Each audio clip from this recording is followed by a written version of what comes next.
Is moving to Washington, D.C. in 2026 still worth it? Or has the market finally priced everyone out? Well, as I dug into the current state of the market, I spotted hidden pockets of opportunity that most agents won't tell their buyers about. In this video, I'll show you exactly which neighborhoods offer the best value and where prices are softening while amenities are rapidly improving. So let's dive in.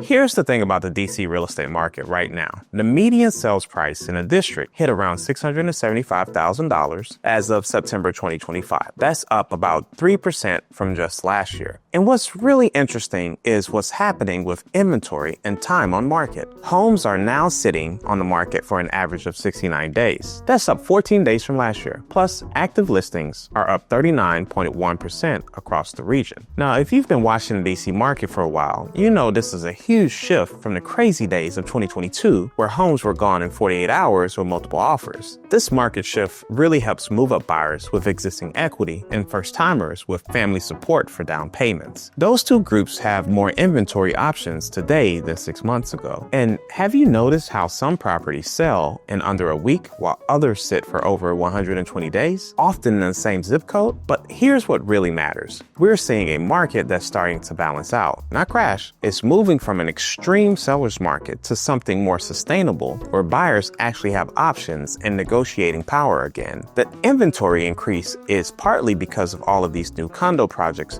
finally delivering units after construction delays. Buildings in Navy Yard, The Wharf, and Noma are bringing hundreds of new units online right now, which is creating some breathing room in the market. So if you're thinking, Ryan, is this a bad time to buy because prices are high? Trust me, that's the only part of the picture. The market is shifting and creating opportunities if you know where to look. Now, you might be wondering what's driving these market shifts. Turns out, there's one factor that impacts DC buyers more than almost anything else.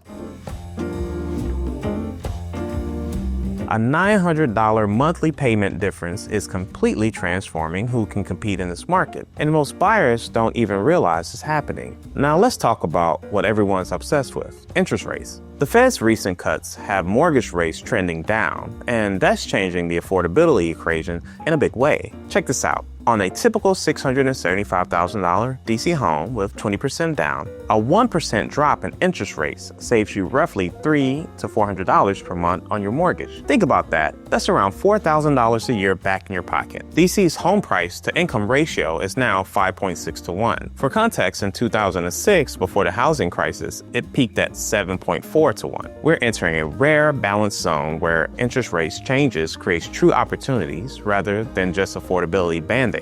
And when we get to the job market later, I'll show you why this interest rate shift combined with DC's unique unemployment picture creates a buying window that hasn't existed in years. But I'm getting ahead of myself. Here's what really matters for DC specifically. Our market is more sensitive to rate changes than most cities because our price points are so high. When the typical loan here is over $500,000, every quarter point in interest makes a massive difference. I'm not saying rates will drop another full percent. Nobody knows that for sure. But what I am saying is that even small improvements in rates can make DC suddenly affordable for a whole new tier of buyers. Let me show you what this looks like in real numbers. In 2023, when rates were at their peak, a $675,000 home with 20% down at a 7.5% interest rate meant a monthly payment around $3,800. Now, with rates closer to 6%, that same house costs around $3,200 per month. And if rates drop another 1% by mid-2026, which some economists are predicting, you're looking at $2,900. That's a $900 monthly difference completely changes who can afford to live in DC. And this is where timing the market actually matters. But there's something even more valuable than saving on your monthly payment. Something that's creating lifestyle options that simply didn't exist before. What would you pay to walk from your doorstop to restaurants, music venues, and waterfront parks? In DC, this lifestyle transformation isn't exclusive to the ultra-wealthy anymore. But here's the thing, DC isn't only about home prices and interest rates. What's really driving value is the massive urban revitalization happening across the city. Let me be completely honest. This is the stuff most buyers from out of town completely miss. The Wharf has transformed Southwest DC from an overlooked area to one of the hottest neighborhoods in the city. Phase 2 finished last year, bringing the total to over 80 restaurants and shops, 4 hotels, plus the Anthem music venue. I remember when Southwest was nothing but government buildings and a fish market. The evolution is staggering. If you're moving from a major coastal city like New York or San Francisco, your buying power here is roughly 30% greater for comparable neighborhood quality. The price per square foot in Capitol Hill versus comparable Brooklyn neighborhoods shows a $275 difference. And speaking of transformation, when we cover the tax differences, you'll see how these neighborhood improvements actually offset some of the DC's higher costs in a way that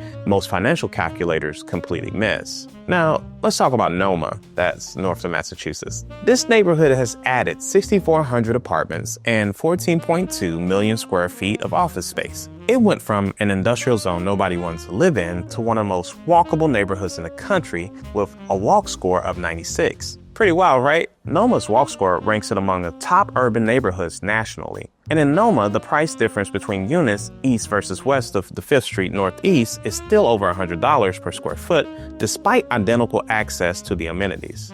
That's something savvy buyers are leveraging while this opportunity exists. And wait until you see what's happening in the Hill East. The Hill East Phase 1 development is bringing 353 new units. Plus, they're finally redeveloping the old DC General campus into a mixed-use community. When we compare Hill East to Capitol Hill proper, we're seeing price differences of $175 to $225 per square foot for basically the same access to Eastern Market and Lincoln Park. That gap was only $75 to $100 3 years ago. What does all this mean for you?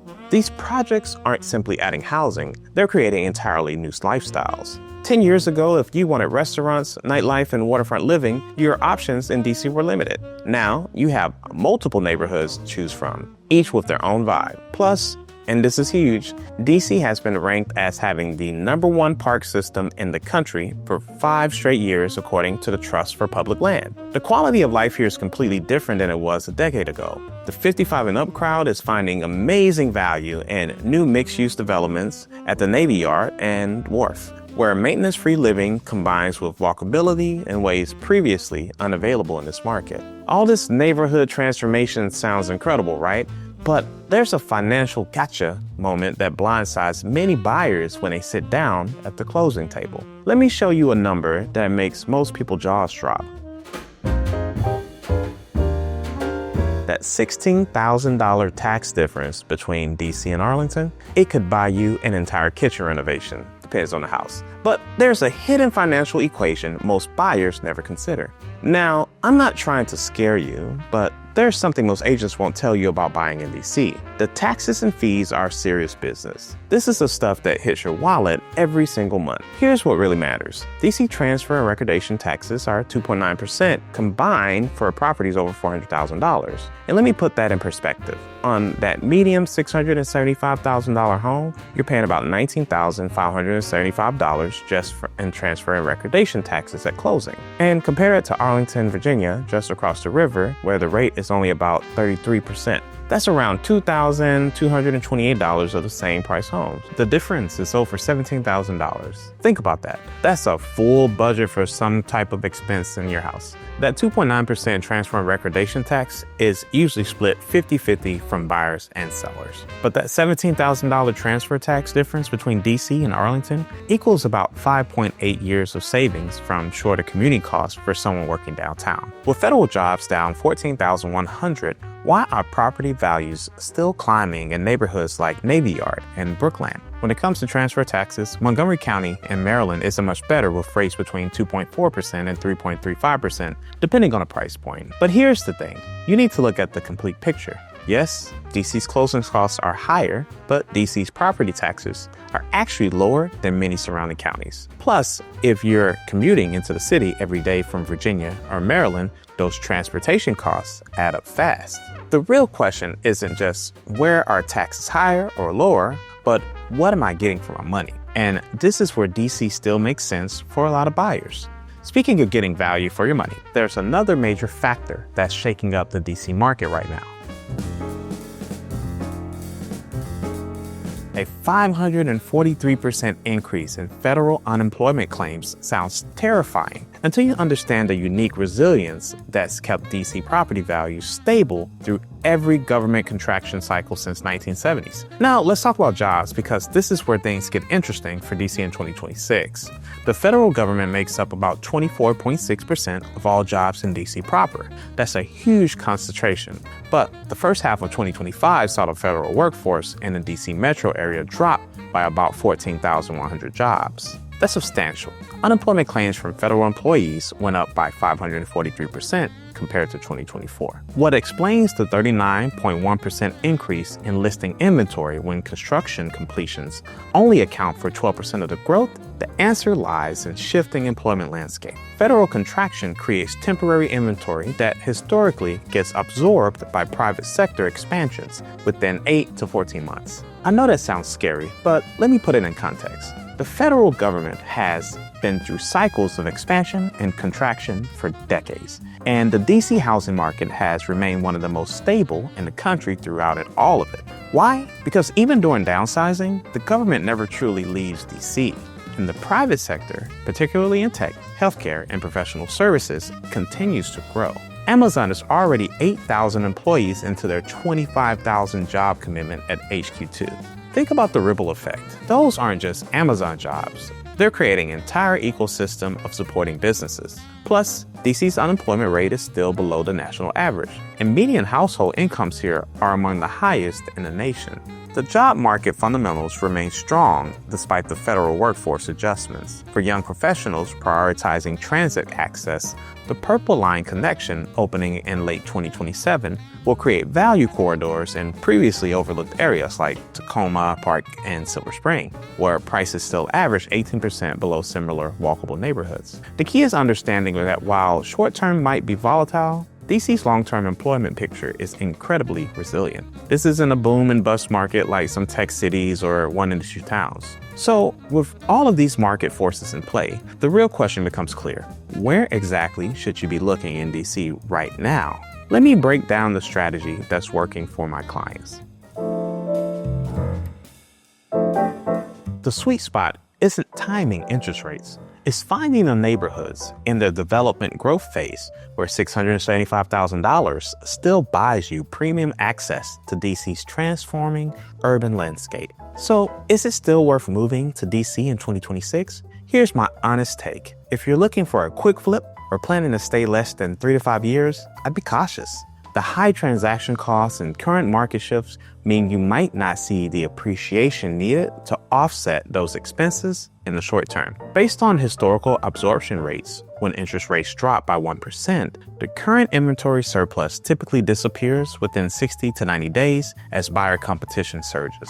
This window of negotiating power has clear historical boundaries. But if you're looking at a 5+ year horizon, DC still offers tremendous upside. The urban revitalization isn't slowing down. The job market remains resilient despite federal fluctuations, and lifestyle amenities from restaurants to parks to cultural institutions continue to improve. The opportunity isn't in chasing hype or trying to time the absolute bottom of interest rates. The real opportunity is in understanding which neighborhoods are in their sweet spot of their development cycle. Some areas like the Wharf have already seen their biggest appreciation jumps. Others, like Hill East, are just beginning their transformation. Knowing where to buy matters more than when to buy in a market as complex as DC. Trust me, I've been doing this for 10 years, and the clients who've done well in DC real estate aren't the ones who perfectly timed interest rates. They're the ones who bought in neighborhoods on the upswing and held through market cycles. So there you have it. Washington, D.C. in 2026 presents a unique market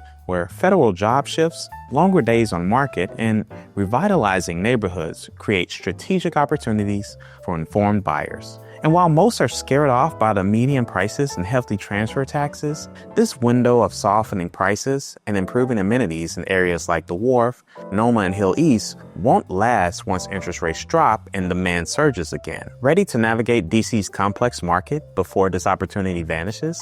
Email me at hello@coalitionpg.com or call the number below. I'll help you avoid the permitting nightmares, tax surprises, and renovation headaches that trap unprepared buyers, while showing you neighborhoods with the highest growth potential. And if you found this breakdown valuable, you need to see my next video. This new plan will change Washington, D.C. neighborhoods forever. I revealed a massive $2.7 billion RFK development that's transforming 180 acres of D.C. and the comprehensive 2050 plan bringing missing middle housing to high opportunity neighborhoods. These changes will completely reshape property values across the district. Thanks for watching, and I'll see you in the next one.